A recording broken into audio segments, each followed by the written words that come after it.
Good afternoon, and thanks for joining us, everybody. In the radio room in Regina, we'll have Premier Scott Moe and Dr. Shahab, Chief Medical Health Officer for the Saskatchewan Ministry of Health.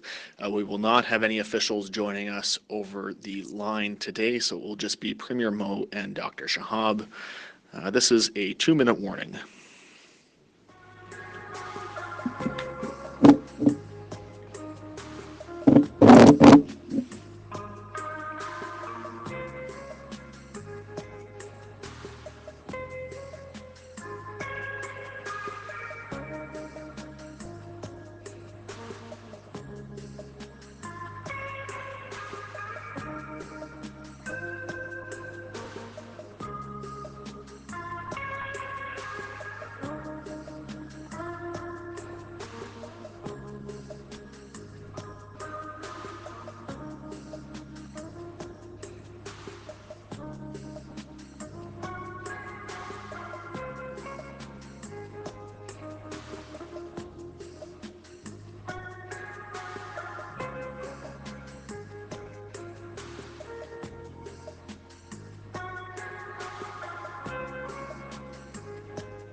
Good afternoon, everybody, and thanks for joining us today. Again, we have Premier Scott Moe and Dr. Shahab in the radio room in Regina. We do not have any officials joining us over the line remotely, so questions will just be directed to Premier Moe or Dr. Shahab. Premier Moe has an opening statement followed by brief remarks by Dr. Shahab. Then we have about 25 minutes for questions. Premier Moe. Well, thank you, and good afternoon, everyone. Today is another pretty positive day in terms of our case numbers in Saskatchewan. We have 3 new cases and 18 additional recoveries. This means that over 2/3 of the people who have contracted COVID-19 in Saskatchewan, well, they have now fully recovered. And we now have under 100 known active cases in our province for the first time since March the 26th. As I said on Monday, this shows what we are doing is working.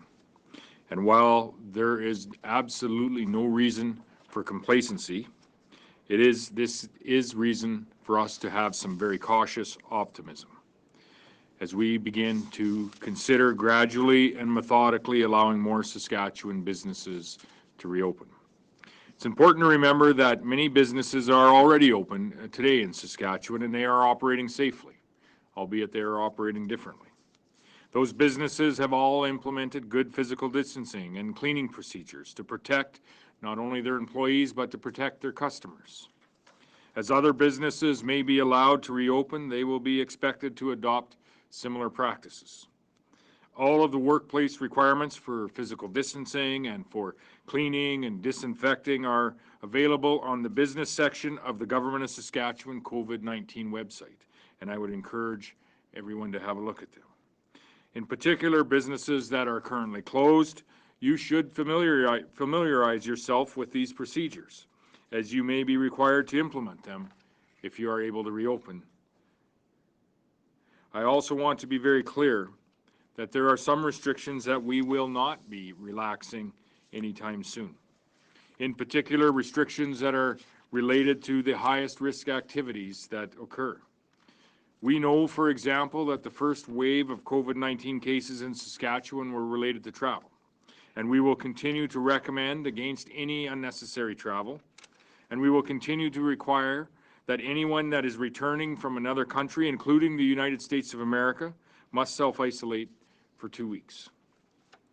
The restrictions on large gatherings, those will remain in place. As well, the restrictions on visiting long-term care facilities, which sadly have seen some of the deadliest outbreaks across our nation. So travel, large gatherings, and our seniors' care homes, we know those are 3 very high-risk areas, and we will not be removing those restrictions in the foreseeable future. Finally, I have extended Saskatchewan's state of emergency for an additional 2 weeks. This reinforces that even as we review options for a potential phased-in approach to reopen Saskatchewan, we are still in a state of emergency, and we must not be complacent. We must remain vigilant because, quite frankly, lives in our community and lives in our province depend on it.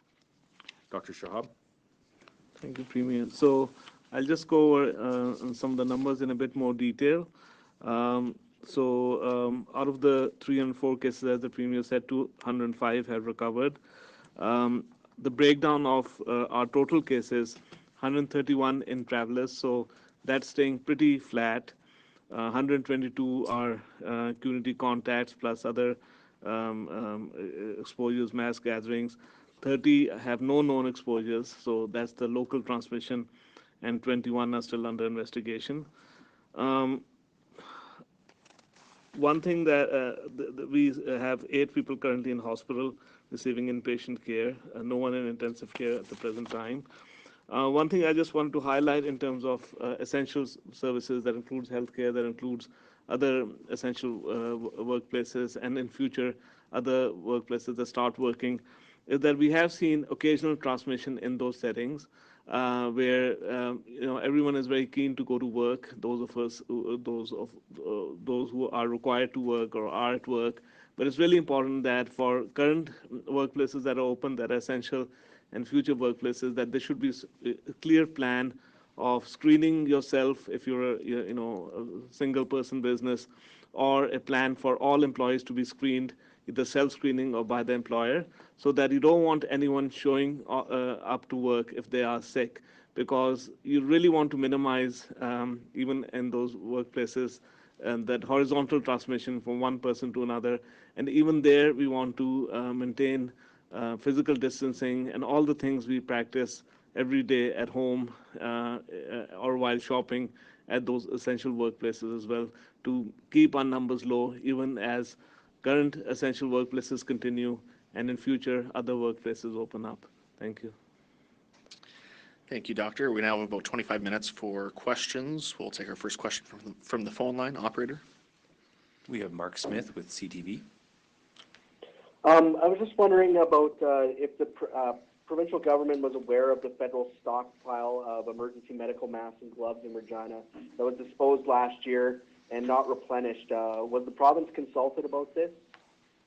Up until recently, no, the province has not been aware of the stockpile in Regina, or any of the contents of what the federal government had for PPE equipment within the stockpile across the nation. So we're very fortunate, I guess, in the fact that at the current time we feel that we do have adequate personal protection equipment for our healthcare workers. I think the Saskatchewan Health Authority had indicated that we have about a 30-day supply in most every case, and even beyond that in some materials that we need for our healthcare workers. So we are fortunate that our Saskatchewan Health Authority has been very prepared. But no, we were not aware of that stockpile up until just recently.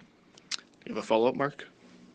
How is the province working towards getting to that goal of 1,500 tests per day? We've seen lower test numbers over the last few days, haven't hit that 1,000 mark in 4 or 5 days. How are we working to get to that 1,500? Yeah, I'll let Dr. Shahab answer to the specifics of where we are on testing, and what we are looking at with respect to the actual capacity of our testing. And we have the capacity, my understanding, to go not only to 1,500 but to go beyond that.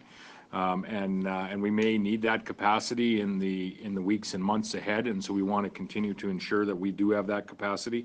We have been off the last couple of days, and my understanding is that the requests have actually been down with respect to the requests for tests, or the references, referrals, if you will, for those tests. But Dr. Shahab, you may have more to add to that. Thank you. So we are monitoring, obviously, that both our testing capacity, which currently is very good, and also our testing numbers. And I think there are two sides to this, and we'll continue to analyze and report what we are seeing and how we can maintain adequate testing. So it doesn't always have to be high or low, but it should be appropriate testing. So what we saw, obviously, 4 to 6 weeks ago was a lot of travel into the country, and so there's a large volume of testing that is generated by people who are coming in. And then, of course, as we enhanced our testing guidelines, and flu season was still happening, there were obviously a lot of people with coughs, colds who were getting tested, even if they had not traveled. And we have to remember that, with the second highest testing numbers in the country per capita, our test positivity rate still is around less than 2%. It's between 1 to 2%. So what that shows is that even for people who had not traveled, there's lots of coughs and colds and fevers happening, but very few of those, thankfully, were COVID-19. And so now flu season is waning, so coughs, colds, fevers are becoming less and less common, so that could be one explanation at the present time. Obviously, we want to make sure that anyone who has a fever, cough, cold, tiredness does get tested, so we want to maintain that ability for people to get tested. We don't want the public to get complacent, even if it's, we know that for the vast majority of people, the symptoms are mild, for 80%, but we do want people to take the trouble and get tested, because that really informs our surveillance and our epidemiology and helps us to guide us into what further actions we need to take. And obviously, anyone who's inside a hospital, especially with respiratory symptoms, does get screened, and we want that to continue. Obviously, we want any coughs, colds, and within high-risk populations, for example, long-term care facilities, to get tested. So we need to sustain the testing there. But we'll continue to monitor and report on how the testing numbers continue to perform, both at a provincial level, at a regional level, and also in terms of which risk groups are getting tested. Another group that, for example, got tested in large numbers were healthcare workers, so that's really important. But we also are aware that there are many essential workers who are frontline. There's first responders, fires, police, EMS. There's others who are lay first responders. All of them should seek testing if they have symptoms following an exposure or otherwise. So I think the several categories that we want to make sure that they continue to seek testing where appropriate. Thank you. We'll take our next question from the floor. Steph? Yeah, what businesses, what kind of businesses or which sectors are you looking at lifting restrictions on first? So we're looking specifically to businesses and services that would be, and recreational activities that would be low risk, if you will, in the early days. So we will come out likely at some point next week with a much more definitive list of what we are looking at, with some time for those businesses to prepare. So I won't get into the details of exactly what we're looking at here today, as we will bring forward that list, providing some time for those sectors to prepare for what would hopefully be an eventual opening. But this is all contingent on a number of things. We need to continue with strong numbers. We need to ask the people of this province to continue with what I would say has been very effective physical distancing in their community, in the businesses that they visit, at their workplaces. And I think we must also understand that we are not just in one fell swoop in any way going to reopen the economy, or reopen a number of businesses. There's been a number of businesses open throughout this, and we have some very strong numbers, and our grocery stores are open. A number of our critical services are open in our communities today, albeit they're operating very differently than they were even just a month or 6 weeks ago.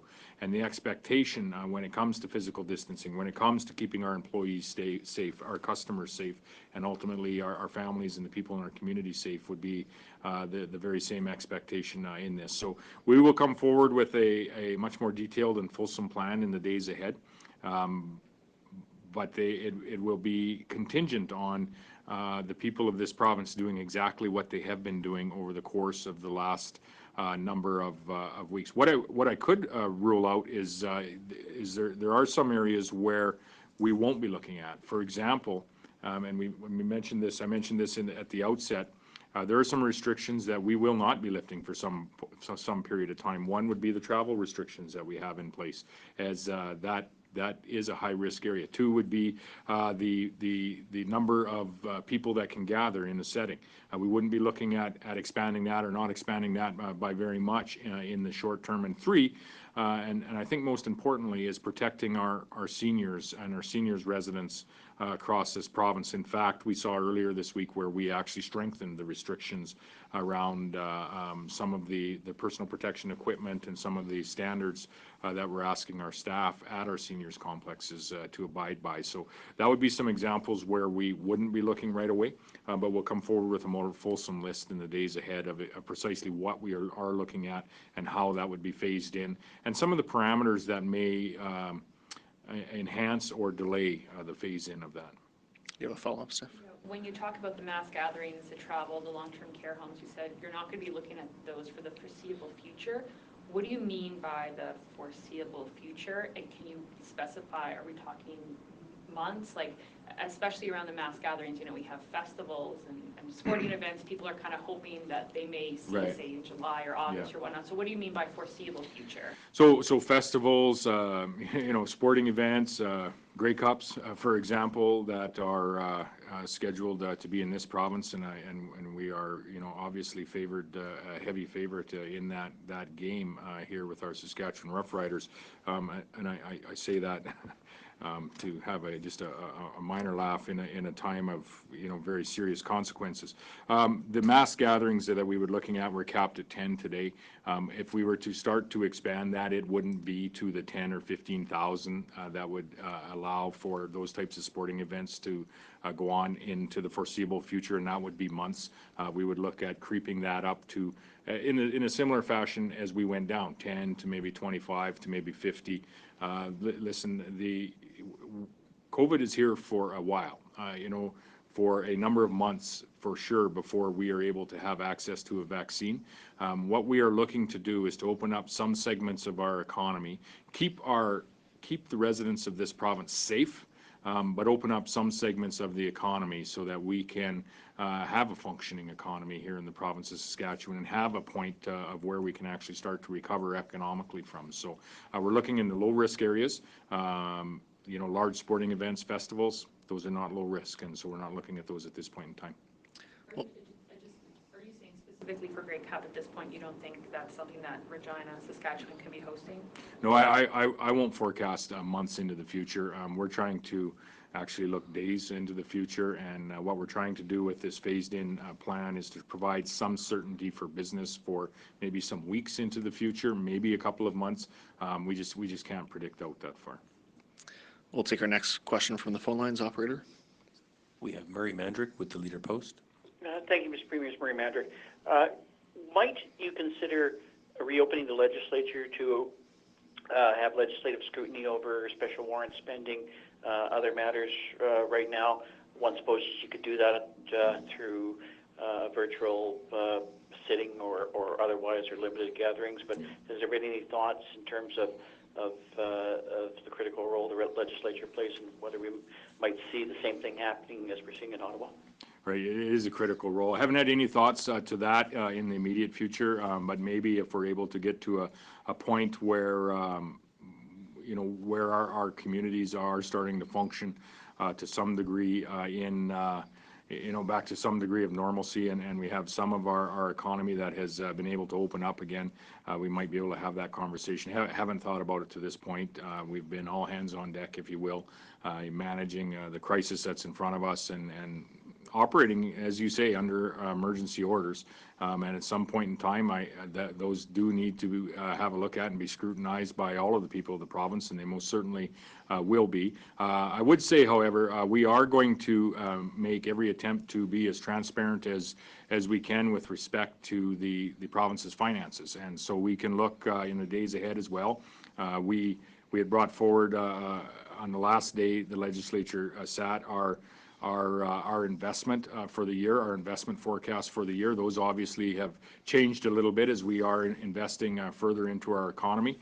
We are attempting to assemble some of our best estimates with respect to some of the revenue side of the provincial finances, and when we are able to, we will most certainly bring those forward and release those to the public. Those will change as we go through the days and weeks, but you could look for some type of communication with respect to what's happening on the revenue side of government in the not too distant future and in days, not weeks. And I would just point to the fact that Moody's has released their, has remained us as a AAA credit rating as with their release here this morning. We continue to work through what is a very challenging situation, not only from a health delivery perspective, as this pandemic sweeps around the world, but across Saskatchewan. But we remain in a very solid position also from an economic perspective and well poised to deal with the challenges that we have. You have a follow-up, Murray? Yeah, is there a time frame for these major events? And I'm looking at all the things that would normally be on a Saskatchewan calendar each year. Obviously, one of them is the provincial budget to look forward to, but there's so many other things. And to Steph's question on the Grey Cup, a lot of people are wondering if they will at least know when they might be able to plan for that, or when they might be able to plan for the Big Valley Jamboree or anything else. Next week, will we see a sort of a time frame in terms of when the government will at least review some of these issues as to when it can open up and change the rules so that they can go forward with some of these events? No, we won't see that next week. We're just not at that point yet. What we are trying to do is provide some certainty for some of our businesses, some of our recreational activities, to provide some guidance out into the next number of weeks and maybe a few months with respect to what would be smaller gatherings, if you will, people that might be in businesses in Regina or other communities across the province, and to salvage what we can from an economic perspective. We have not spent a lot of time yet because we think it's premature, quite frankly, to start thinking about, when we would be able to gather in groups of 1,000, 5,000, 10,000, or maybe even 20 or 30,000 people. We most certainly aren't at that point yet today, and I would just say that we most certainly aren't even at a point where we can discuss when that time might be. I don't know if you have anything to add to that, Shahab, but that's just not something we've spent a lot of time discussing yet because it's quite premature, to be frank. Yeah, the only thing I would add is that, we've learned a lot over the last 6 to 8 weeks. For example, whenever there were even smaller gatherings, transmission rates can be up to 50%, and that's around food, around handing things back and forth. So we need to be really cautious about not just any gathering larger than 10, but actually what happens at those gatherings. And we've heard from other jurisdictions that when there's a lot of singing, for example, there's a choir group in Washington where there's a high transmission rate in that setting. So, I think that's one area where we need to be very thoughtful. And of course, who comes to those gatherings? Is it a younger demographic, older? Do they come from within Saskatchewan, within Canada, internationally? So all those considerations and what's happening in the rest of Canada and internationally will have to weigh in those decisions in the medium to long term. Those are precisely the high-risk events that we just can't consider right now. They would put all of this other work at jeopardy. We'll take our next question from the line. We have Guy Quinville with CBC. Yeah, another question on the testing front. Given that testing requests under our current criteria are down, as you said a few moments ago, and given that we have testing capacity, has any thought been given to proactively testing essential workers in order to find asymptomatic carriers? And I'll pose that to either Mo and or Dr. Shahab. Thank you. Yeah, that's a really important question, and I think there's several ways of looking at it. First of all, for essential workers that are providing direct patient care, the threshold for testing is extremely low. So, for example, if you're a healthcare worker, even a slight cough, you get tested, because the last thing you want is transmission to happen in that setting. So already the threshold is really low. If there was an outbreak in a closed setting, like a long-term care facility, then consideration may be given to testing even people who are asymptomatic, just to clarify at that point in time who is infectious, who is not, and then you can cohort people within the institutional setting. But there are some. But we have to remember that if you take any individual and follow them over a period of 12 months, if you're not exposed, the testing is of no value. It's a PCR test, and if it's negative, it doesn't tell you anything about yesterday or tomorrow.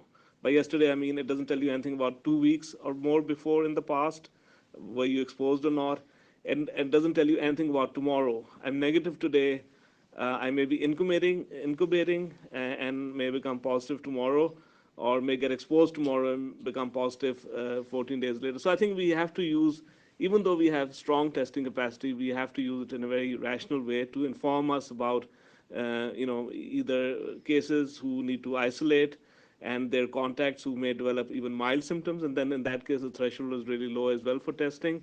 So that's the comment about the current PCR test. And of course, in future, if there's a serological test that's validated, and because we have to remember there's lots of interest in those testing, but we have to wait for validation, that what does it say, how reliable it is, the interpretation. And that's another area of testing which will inform us who was exposed in the past and may have some immunity. But again, that's still being worked out. What does the testing tell you? Because it's a viral illness.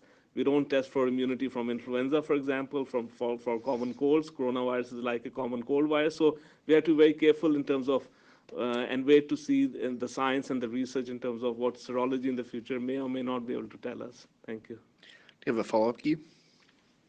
Thank you. And yes, I do. Sorry, just let me get it in front of me.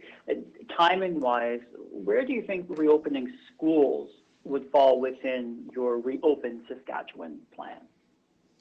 When we closed our K-12 system and the universities, our post-secondary system had closed, I believe, even previous to that. But when we closed our K-12 system, we provided the students with their marks. We also provided them with the opportunity to continue with their studies and to continue to have access to their curriculum and to their educator by through distance learning and through ensuring that the educators remained employed during this period and to provide them with the tools that they need to be able to communicate with their students. And from what I hear, that is going quite well. Not without its challenges, for sure, but is going reasonably well given the circumstances. So we have not discussed whether or not we'd be reopening schools, and I think for all intents and purposes, we would assume that we likely will not be opening schools here in the province. Just it has not been a discussion, and we are looking at ways that we can reopen sectors of our economy, the lowest risk ways possible. And we feel we have a system that, albeit not perfect, is working under the circumstances quite well. And to that, I credit the teachers across this province. They're doing an excellent job. And I credit the parents that are working with their children at home through the distance learning modules. It's not a perfect situation, but I think everyone is making the very best of it, and the kids are having access not only to their marks, but also to the curriculum that they deserve. We'll take our next question from the phone line. We have Lisa Schick with CJME. I kind of touched on it before, but I was just wondering, Alberta has expanded its testing criteria to anybody with COVID-19 symptoms because there seem to be fewer testing done, there's more capacity. Will Saskatchewan expand its testing criteria to that or even further, and when? So if you look at our self-assessment tool, it is now, irrespective of travel, that if you have any symptom that could suggest COVID, like cough, fever, shortness of breath, you are eligible for testing. But we are going to continue re-examining that. And again, I think we have to strike a fine balance between not over-testing where we expect to find 0 cases just for the sake of testing. But on the other hand, we absolutely want to make sure that testing is distributed geographically, which currently it is, 37 plus testing sites, and the numbers of people who are getting tested is high throughout the province. But we also want to make sure that anyone who has symptoms suggestive of COVID, it's easy for that person to get tested, irrespective of where they are in Saskatchewan or what their situation is. And we'll continue to monitor that. You have a follow-up, Lisa? Yes, Premier, there are some people out there who think it's too soon to even be thinking about recovery, about reopening businesses. What do you say to that? I think there's some people that think it's too late as well. This is a conversation that's happening in our communities. And to both, I would say this. There are businesses that are open today. And our results, and this is due to the very effective physical distancing measures that people in this province are practicing, what we are doing is working. Our numbers are extremely low here in the province. They're not 0, but they are extremely low.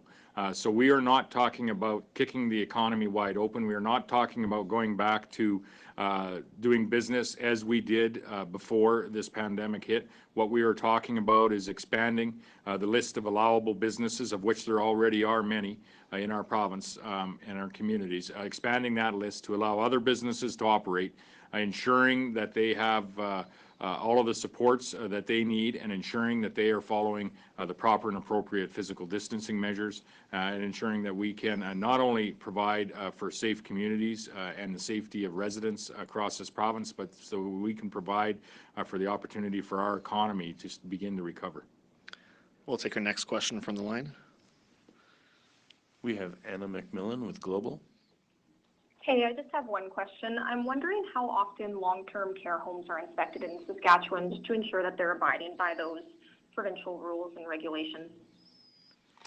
We can get that information. I know there's several agencies who inspect long-term care, for example, for their food preparation and other services, but we can get that detail for you. Yeah, we'll provide you with an answer for that, Jim, as soon as possible. Do you have a follow-up at all, Anna? No, thank you. Great. And we have time for a last question from the floor.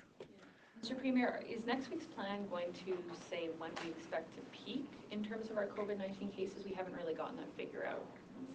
Yeah, no, you're right. I won't comment on when we expect to peak, and we've had the modeling here.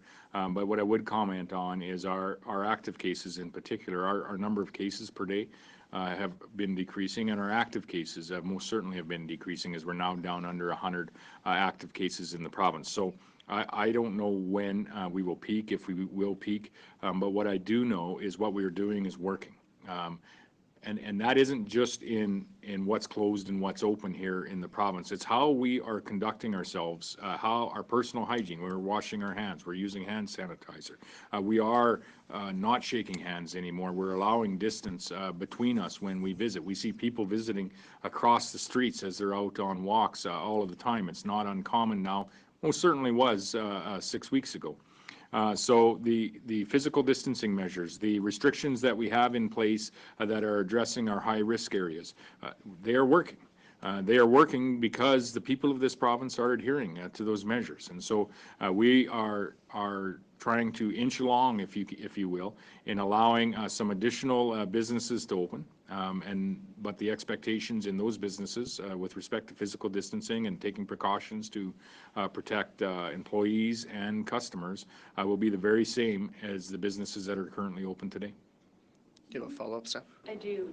Why take the strategy you are with reopening some businesses? Because as we know, cases can surge very quickly. We've seen other countries have to deal with a second wave and then kind of go back into a lockdown, which I would guess can inflict another set of economic disadvantages to businesses that are already reeling from lost revenue. So why take this like touch and go approach if by opening them, you know, you may have to close them a few weeks or months later versus, you know, just waiting a longer period of time with the current lockdown? Right. So I don't know if anyone knows if just waiting for a longer period of time will get you to where you need to be here as well. Listen, we're planning to avoid that touch and go approach, that spike, if you will. But that's not to say that we won't have outbreaks in regional areas, and that's why any phased expansion, slow and methodical phased expansion of reopening our economy and reopening the economic engine of our province needs to be followed with a number of other things. One is a very robust testing regime. Two is, of which we have the second largest testing numbers in the nation, and the ability and the capacity to go higher. It needs to be followed with a very rigorous contact tracing initiative, of which we have. And so that if there is an outbreak, if you will, in a community or a long-term care home, that we have the capacity to identify it quickly and isolate it just as quickly to ensure that it doesn't spread outside of that area and across the community. So the entire goal of this phased, methodical approach backed up by appropriate amounts of testing and contact tracing is to not have those province-wide spikes and to not have those large numbers that would ultimately challenge our healthcare system. And in saying that, we continue to plan on the healthcare delivery side for what would be the most challenging situation. So we feel that we are making the decisions that are in the best interests of Saskatchewan residents, no matter what should happen. That concludes our time for today. Thanks very much for joining us, everyone.